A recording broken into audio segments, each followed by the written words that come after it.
This is your WCFW Daily News Roundup for 105.7 CFW in Chippewa Falls and 93.5 The Tap in Eau Claire. For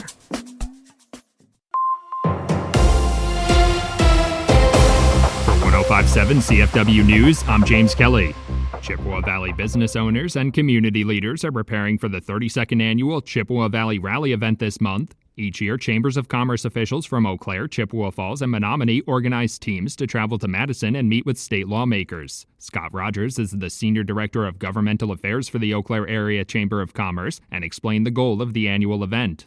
The Chippewa Valley Rally is a trip to Madison to talk about economic issues with our lawmakers and other policymakers that's been put on now for 32 years by the Chambers of Commerce in Chippewa Falls, Menominee, and Eau Claire. And what we do is we bring about 100 to 120 business and community leaders to Madison, visit with legislative offices, and talk about the economic issues in state government that affect the economy in our area. Rogers also highlighted some pending legislation that would specifically address issues facing the Chippewa Valley, like healthcare access and a shortage of affordable housing.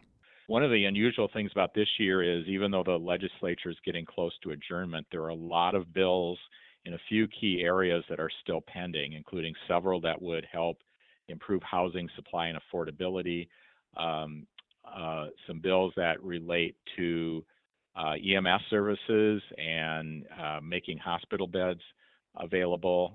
The Chippewa Valley Rally will take place on Thursday, February 19th. Local residents interested in attending can register online with a $99 fee until Wednesday or a $110 fee after Wednesday. For an additional $35 fee, they can also take a round-trip charter bus to Madison and back for the one-day event. Residents who decide to stay in Madison can also get a discounted hotel rate if they reserve by February 8th. Democratic state lawmakers are proposing a constitutional amendment to solidify the right to privacy for Wisconsin residents. If adopted, the amendment to the state constitution would shift the legal burden of proof in privacy violation cases from the individual to the government. Under that adjustment, government agencies would be responsible for justifying how it had the authority to violate an individual's privacy rights, rather than the individual being required to prove that a government agency violated the rights. Democratic state lawmakers have also introduced separate legislation that would allow residents to file a lawsuit over privacy violations in state court, regardless of whether the subject of that lawsuit is a state or federal government agency. That proposed bill is currently being reviewed in committee. Democratic state lawmakers are hoping the proposed constitutional amendment will gain bipartisan support. It must pass in both the state assembly and Senate in 2 consecutive sessions before it appears on a statewide ballot for voters to approve. A recent report from the American Lung Association found that Wisconsin lawmakers haven't done enough to reduce tobacco usage in the state. According to organization data, tobacco use kills nearly 8,000 Wisconsinites each year, making it the leading cause of preventable death and disease both in the state and across the country. High school students in Wisconsin also use tobacco at a higher rate than the national average. The American Lung Association releases a review on tobacco control each year, in which Wisconsin typically receives mostly failing grades. The review awards letter grades to states based on 5 categories. Wisconsin received F grades in tobacco prevention and cessation funding, access to cessation services, and flavored tobacco products, as well as a D grade for tobacco taxes. The state did receive a B grade in the final category, ensuring smoke-free air. The American Lung Association is calling on state lawmakers to raise Wisconsin's legal age of sale for tobacco products to 21, protect the statewide smoke-free air law, and create tax parity between cigarettes and e-cigarettes. Colfax Public Library officials say an anonymous donation has gotten them significantly closer to their fundraising goal for a new elevator. The anonymous donor agreed to match up to $40,000 of fundraising over the last year, during which time the library exceeded that goal and raised about $43,000. The library is hoping to raise a total of $300,000 for the elevator and apply for a community development block grant to cover the remaining cost. So far, they've raised a little less than $250,000. The Chippewa County Board has approved the creation of a new committee aimed at improving emergency medical services in the area. EMS services have been under incredible strain since the closure of HSHS St. Joseph's Hospital nearly 2 years ago, with the next nearest hospital 20 minutes away in Eau Claire. The additional travel time has led to longer response times for ambulances, as well as more wear and tear on equipment. The new committee met for the first time on Thursday and plans to provide the full county board with a report and their recommendations in August. Eau Claire Police Department officials say they responded to a swatting incident at the University of Wisconsin-Eau Claire campus over the weekend. According to law enforcement authorities, the fraudulent emergency call came in at around 10:30 p.m. on Sunday. They responded to Governor's Hall, secured the area, and spoke with the students who had been the victims of the swatting call. Authorities determined that nobody had been hurt and there was no active threat at the campus, but will continue to investigate the incident.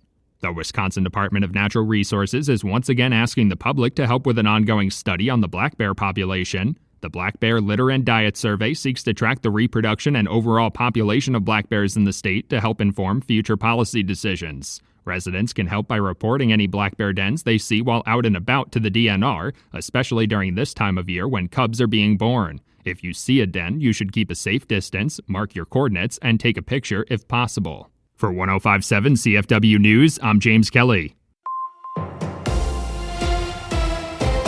For Civic Media News, I'm Lisa Hale. The average price for a gallon of gas in Wisconsin jumped almost a quarter in the past week. Prices are now averaging $2.76 a gallon, according to Gas Buddy. That's 23.2 cents higher than last week and 26.5 cents higher than a month ago. Meanwhile, the national price of gas rose 5.6 cents to $2.94 a gallon. Gas Buddy's head of petroleum analysis, Patrick DeHaan, said markets will begin reacting to this weekend's U.S.-Iran attacks, which may cause immediate supply disruptions along with elevated geopolitical risk premiums. He predicts the national price of a gallon of gas will rise above the $3 mark for the first time this year. According to the Wisconsin Examiner, 3 more Wisconsin sheriffs from Dunn, Green Lake, and Walworth counties have signed deals to help ICE enforce immigration laws. This brings the total to 19 of 72 counties working with federal agents through the 287G program. Immigrant rights groups warn that the program scares people from reporting crimes and pulls local cops away from community needs. A bill proposing roadside drug testing in Wisconsin is sparking a debate over public safety. The proposal would allow law enforcement officers to use roadside oral fluid testing in suspected drug-impaired driving cases. Dane County Sheriff Calvin Barrett said deputies are encountering more cases involving drugs, including prescription medications, in addition to alcohol. Meanwhile, Milwaukee defense attorney Andrew Mishlove says expanding roadside testing raises constitutional questions because bodily samples are considered searches. The proposal is still in the early stages of the legislative process. Farmers prepping to spread manure should check the runoff risk. Civic Media's James Kelly reports.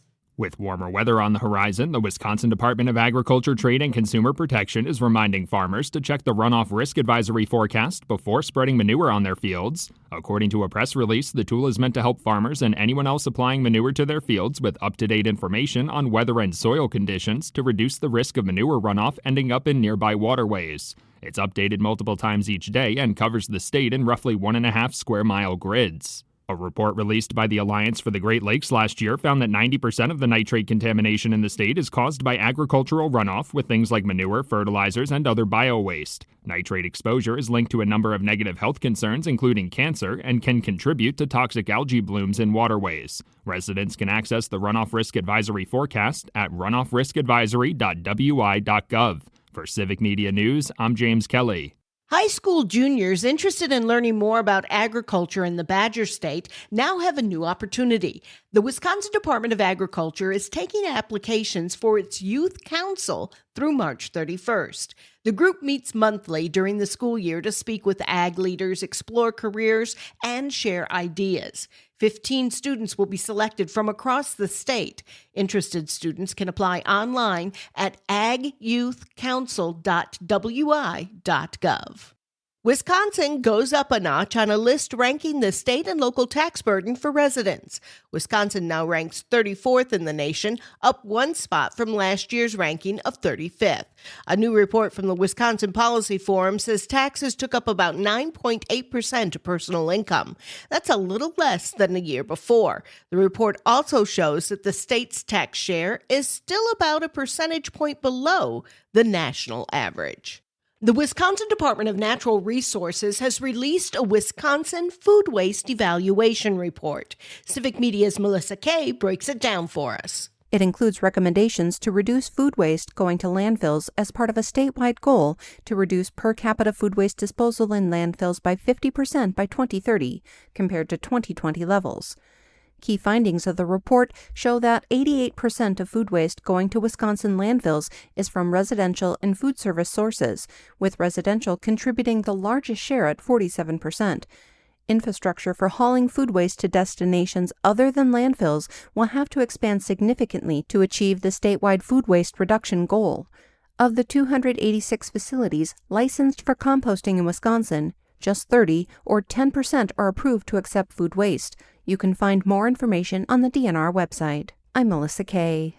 Getting your degree in 3 years could be a possibility in the UW system. The Board of Regents considered revisions to a policy last week that would allow campuses to create bachelor's degrees that can be completed in 3 years. These degrees would typically require 90 credits instead of the standard 120 credits.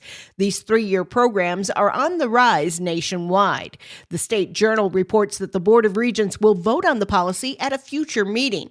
Only one 4-year university in Wisconsin currently offers a reduced credit degree program.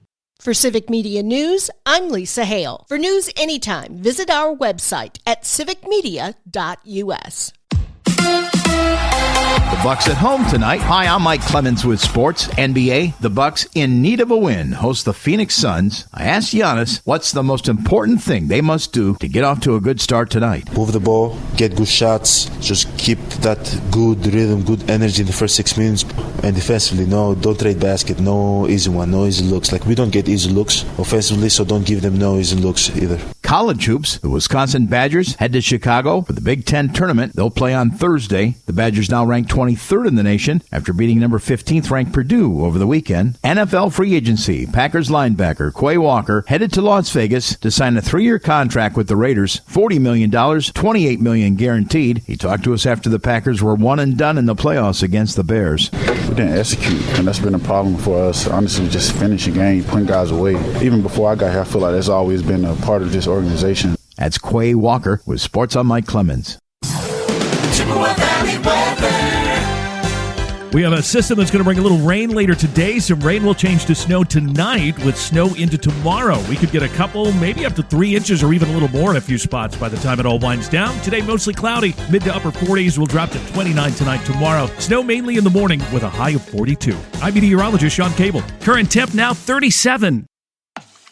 That's your WCFW and the TAP Daily News Roundup from Civic Media. Subscribe to this podcast on Spotify, Apple, or wherever you find your podcasts. Find more news at WCFW.FM or thetap.fm.